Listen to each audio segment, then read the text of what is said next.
its money, and has of course documented success just because of people being around and hopefully seeing what they've done over the years. But it's a dangerous path. Nowadays, when there's pressure in terms of what we invest in terms of culture, it's important to know some facts and figures about one's festival and event and document the aspects of it. So measure something. I'll get back to that, of course. Take control is another point. I'll show you in a few minutes what I mean about that. Work strategically with your value propositions and know where you come from. Those will be my 4 takeaway learning points. The fact that festivals and events have an impact is of course not something new. There's a reason why the old emperors in Rome did fights in the Colosseum to entertain people and keep them happy. And here's a quote from Machiavelli, who was the personal assistant to the Medici family in Italy, who actually in one of his writings, that is actually a political book advising on political strategies, says a prince order at convenient seasons of the year to keep the people occupied with festivals and shows, and as every city is divided into guilds or into classes, he ought to pay attention to all these groups, mingle with them from time to time, and give them an example of his humanity and munificence, always upholding, however, the majesty of his dignity, which must never be allowed to fail in anything whatever. So, reason for rulers to interact with the people. And of course, you know, if you sponsor as a ruler or a mayor of a city, that it's a way of keeping people happy. The aspect of impact is not something new at all. This is what we usually teach at business schools. Something that has to do with multiplier effects of investment. Here, tourists are coming in to a festival, or people from outside the local area are coming to a festival, and they are putting money into the system. Some goes to taxes, some goes to saving, and some goes to importing some goods.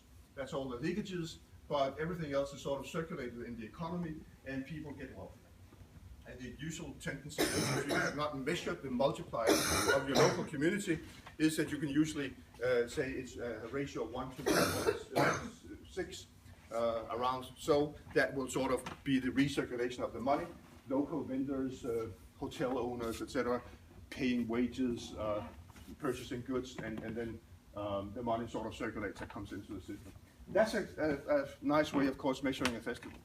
And the more a festival can document in terms of how much is being retained in the economy versus how much is actually being sent out of the economy, the stronger your case is for actually arguing that it's worthwhile to invest in the festival. So there are a lot of stuff about that which can be read in textbooks, and of course I won't go into that, and some of you may be quite aware of how some of this is done. But I would really say, if you want to pursue it, it's a long process. Knowing, asking. Of course, you probably need to involve some other people in it. What are the spendings of hotels? What are the spending of shop owners, etc. As a result of the festival, and not just what is their income as a result of the festival.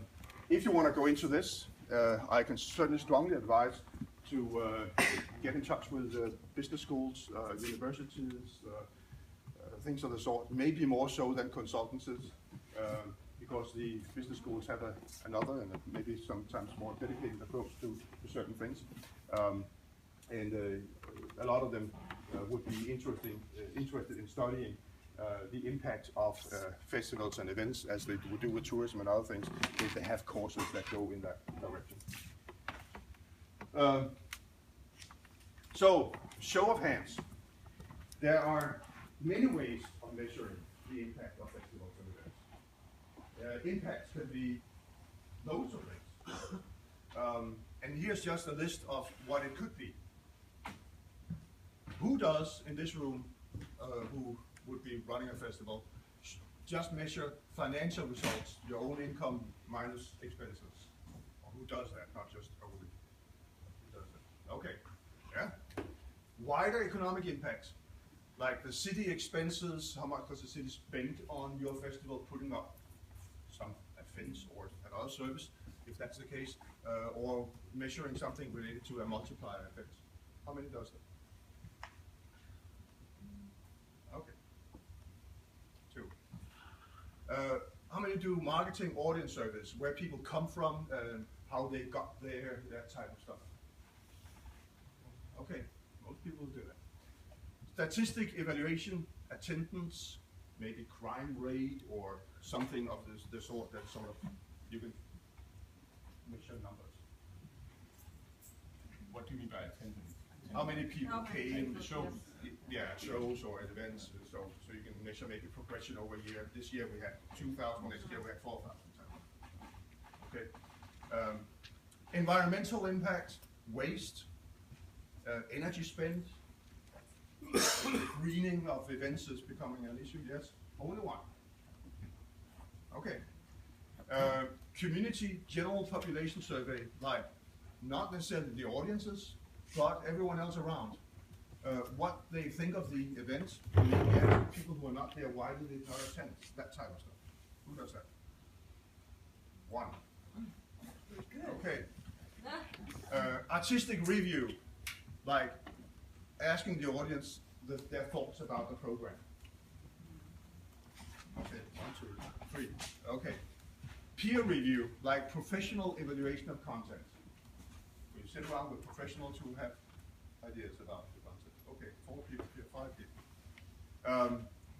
Stakeholder evaluation, like with the sponsor, with the city, other people who are maybe investors and stuff like that.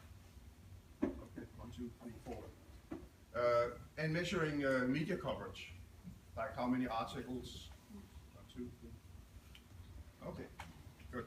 Well, as this just very brief show of hands indicates, there are many ways of measuring it, and there may be preferences. Did any of those who rose their hand now consider something that you don't do and then maybe decide not to do it? Do anyone want to comment on why you choose to do the evaluations the way you do and not the way someone else does it? Or why did you choose your evaluations the way you do? Well, the thing is that, of course, there's always a lack of funds and attention and whatever. So in order to be kind of one step ahead of the other ones that we are being evaluated together with, we feel it's very important to show different kinds of statistics and also to be able to show some kind of development. And also to be able to show that sometimes if you did not achieve what you set out to do, there might be a reason for this behind some of these figures. So you have an explanation that it just didn't work not enough, but there could be other factors doing it. So that's the reason for us doing it. And on this, and at the same time, each year when we pass New Year's Eve and we start all this,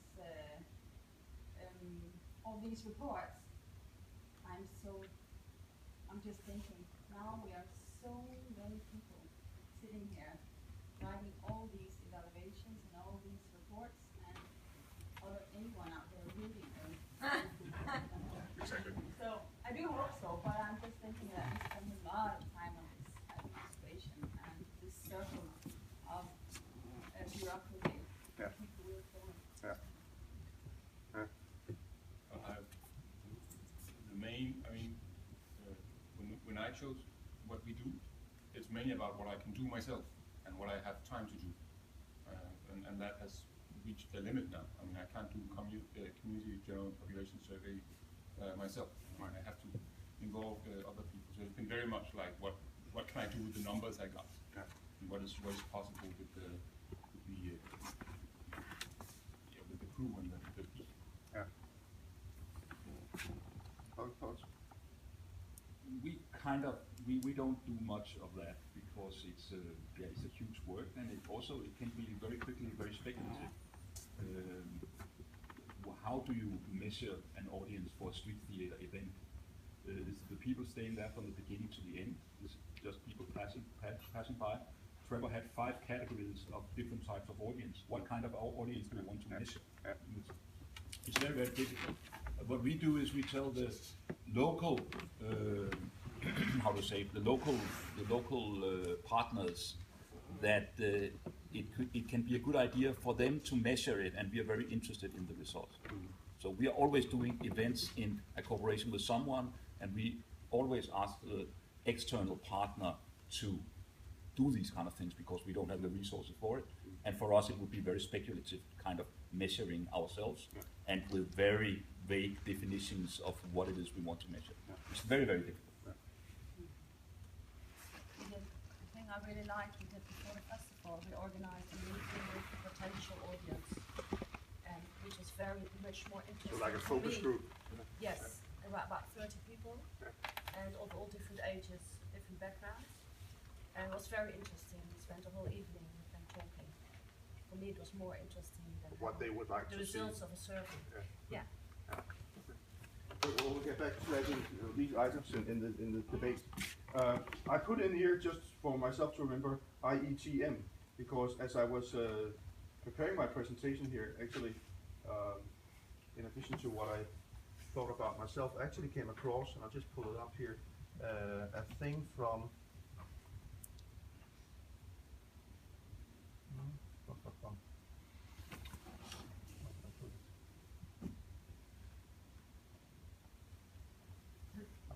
I'm looking for my icons here. Oh, here we go.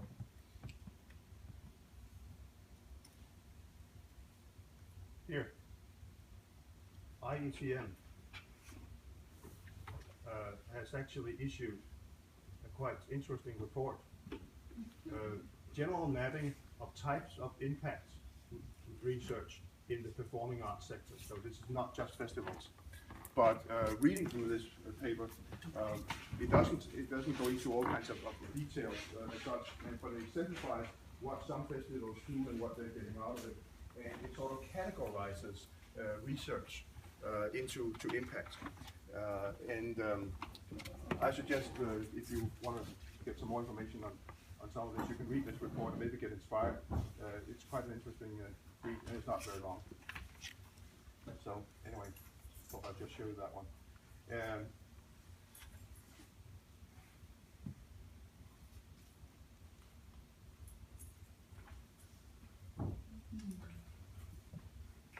My point is you need to take charge. Before the politicians come after you and say, okay, can you measure this and this and that, and you fall behind, consider how you can take charge of this, so that your impact research is not a reactive one, like what did people think, oh, we better evaluate after the fact type of thing, but that you are prepared and you actually are proactive in the surveying or the identification of what you really want to know.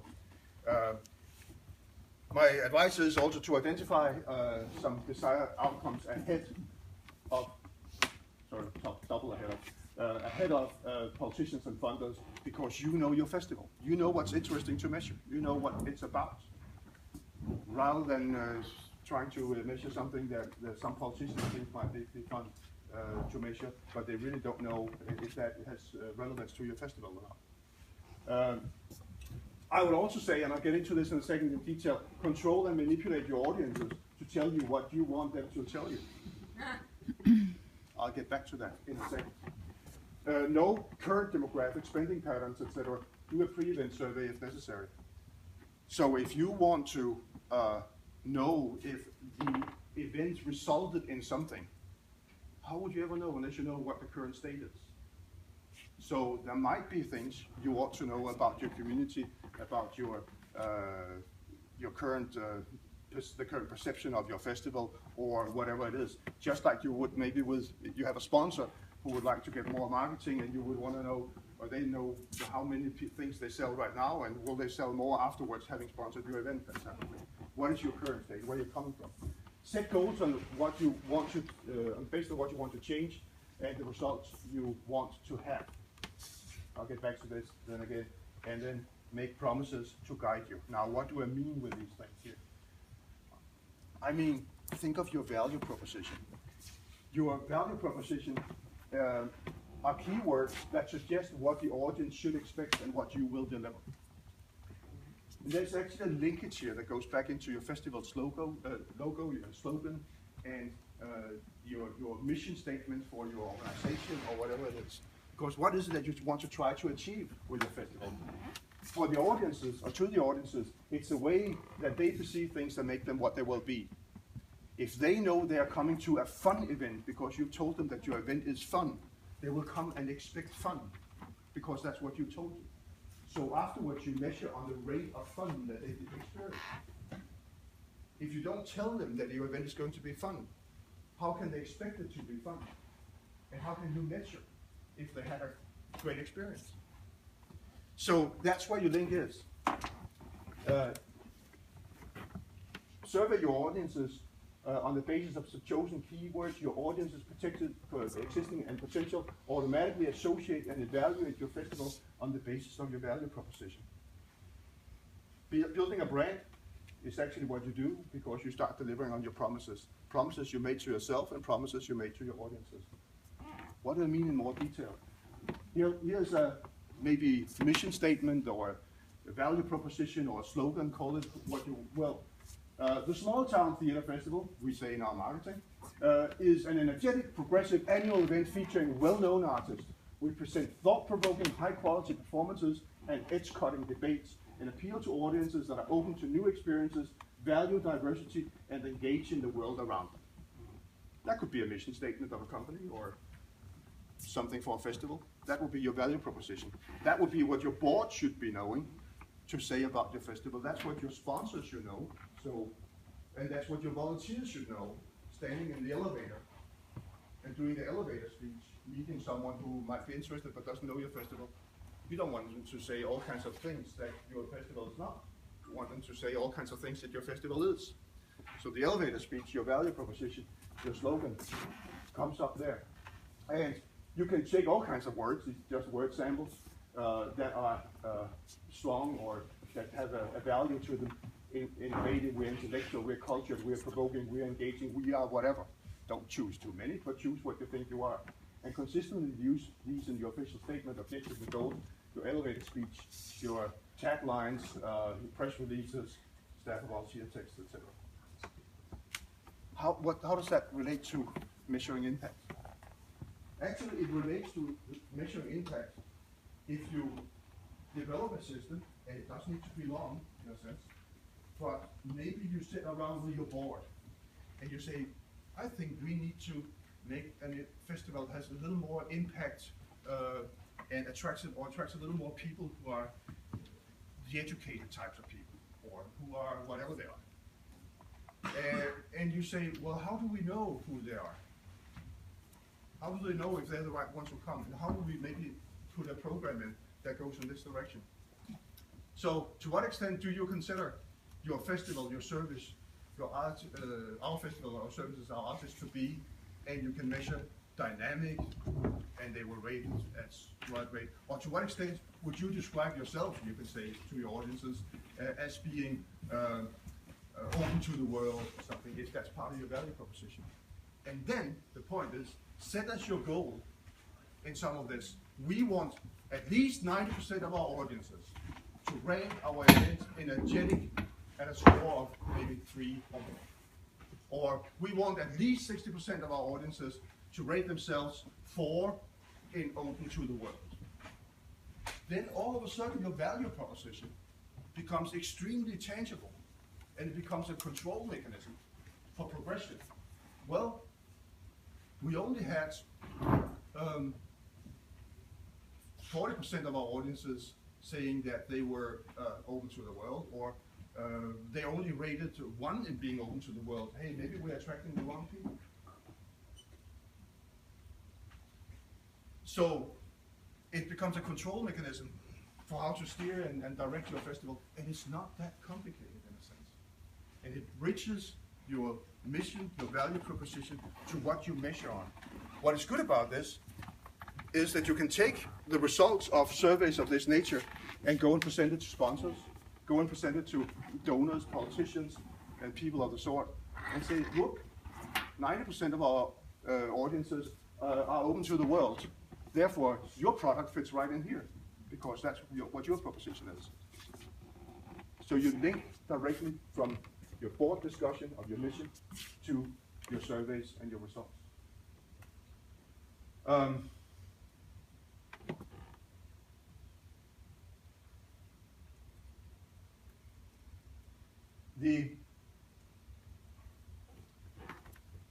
In recent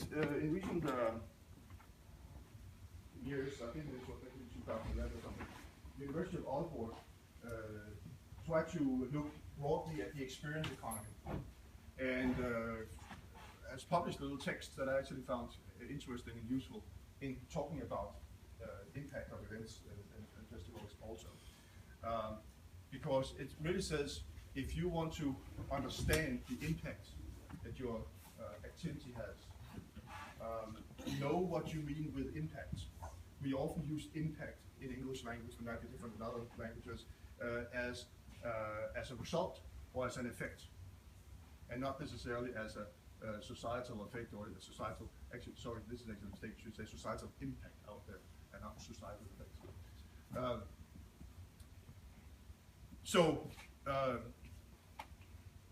If you want to have a progression of or an evolution of your festival, and saying we want it to impact something, to change something in our community, to make it better, to make people more happy, or whatever it is. Where do you start?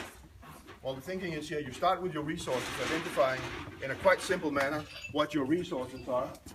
You have 40,000 euros to spend, you have some intellectual property, you have some venues, staff and volunteers, you have some sponsors, whatever you have there, that's the simple version.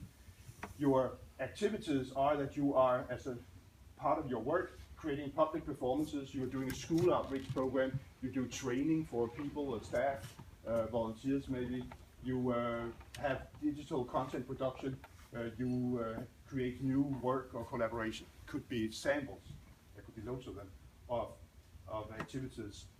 You commission some work. That's what you actually do on the basis of the activities you have. Maybe you have, you're getting some vendors. The results, you can measure, well, maybe we had more attendees, we created a new theater company as a result of it here in town, improved digital content, creative competences, knowledge sharing, whatever it is, were your results.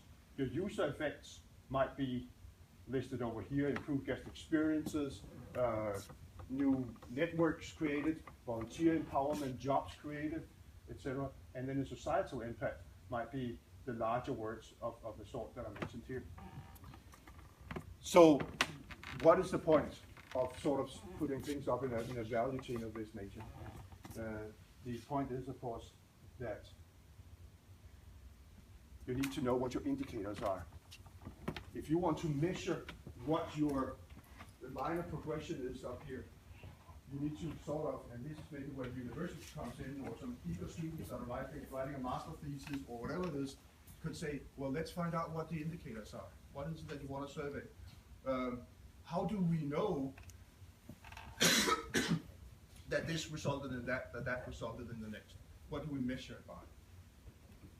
And that's where your survey comes in. Maybe that's how you direct your questions. That's how you use your value proposition. Or maybe that's how you, where you get some numbers from the city that will, where the hotels will reveal their turnover as a result of your events, or whatever it is. Those are your indicators. And it may be, of course, the higher you go up the line of progression here, the tougher it is to revert back and say that better social cohesion is a direct result of your festival. But maybe it's just a part of it, because maybe it's part of the city strategy. You cannot go up there and say that new infrastructure is a result of a festival. Well, but if you talk about the Olympics, you can, of course. So you cannot revert everything back to your resources, but you can at least see that your festival is helping improving the well-being of your society or the people you're trying to reach, etc. And your indicators become important. So distinguish is my point between your results, your effects, and your impact. Sorry, it says effects at the very end there. So these are just some thoughts on some of this. Of course, we could do whole courses and practical experimentation exercises and stuff like that. But I hope at least this has been inspirational in some aspects. let's move to the practitioners. Any thoughts, questions, ideas, observations? Does that make sense? That's good.